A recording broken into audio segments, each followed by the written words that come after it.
एकीकडे मराठा आरक्षणाच्या मागणीसाठी मनोज जरांगेंनी 29 ऑगस्टपासून पुन्हा एकदा तीव्र आंदोलनाचा इशारा दिलाय। मराठा समाजाला कुणबी प्रमाणपत्र देण्याच्या मागणीसाठी जरांगेंनी आरपारच्या लढाईची घोषणा केली आहे। मात्र दुसरीकडे मराठवाड्यातून मराठा आरक्षण आणि कुणबी नोंदींबाबत एक वेगळीच धक्कादायक माहिती समोर आली आहे। मराठा बांधवांना मिळालेली कुणबी प्रमाणपत्र अवैध ठरू लागल्याचंही प्रकरण समोर आलंय। मराठा आरक्षणासाठी मनोज जरांगेंनी तब्बल 8 उपोषणं आणि अनेक वादळी आंदोलनं केली। रस्त्यावरील या संघर्षाच्या जोरावर त्यांनी सरकारला झुकवलं, अध्यादेश काढायला लावले आणि हजारो मराठा बांधवांना कुणबी प्रमाणपत्र मिळालं। मात्र आता हेच कुणबी प्रमाणपत्र अवैध ठरत असल्यामुळे मोठा स्पेस निर्माण झालाय।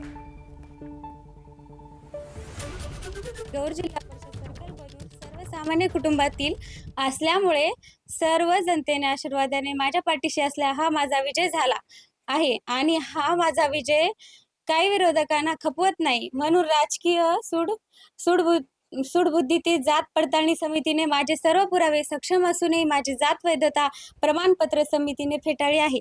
तरी आम्ही उच्च न्यायालयामध्ये दाद मागण्यासाठी गेलो आहोत। 100% आम्हाला न्याय मिळेल असा आम्हाला न्यायदेवतेवरून पूर्ण विश्वास आहे।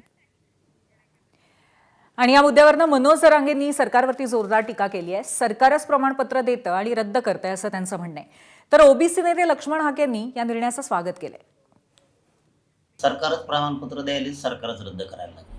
ज्यांचे राजकीय हेवे दावे प्रचंड आहे, या राजकीय हेवे दाव्यातून जाणून बुजून अधिकाऱ्यांवरती सरकारचे लोक दबाव टाकून ते रद्द करायला लागले। उद्या सकाळी 9 वाजता ते रद्द कोणाचे प्रमाणपत्र केलेत ते मला माहित नाही। त्यांना आता उद्या सकाळी 9 वाजता आम्ही बोलून घेतो।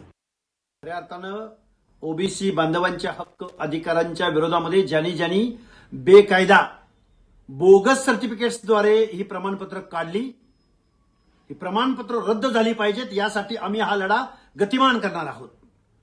आमचा लढा हा कुठल्या समाजाच्या विरोधामध्ये नाही, आमचा लढा हा बेकायदेशीररित्या ओबीसी आरक्षण बळकावणाऱ्या, जात बदलून मागासांचं आरक्षण चोरणाऱ्या प्रवृत्तींच्या विरोधामध्ये आहे। आज जे ही कुणबी प्रमाणपत्र रद्द होत आहेत ना, हा संविधानिक तत्वांचा विजय आहे।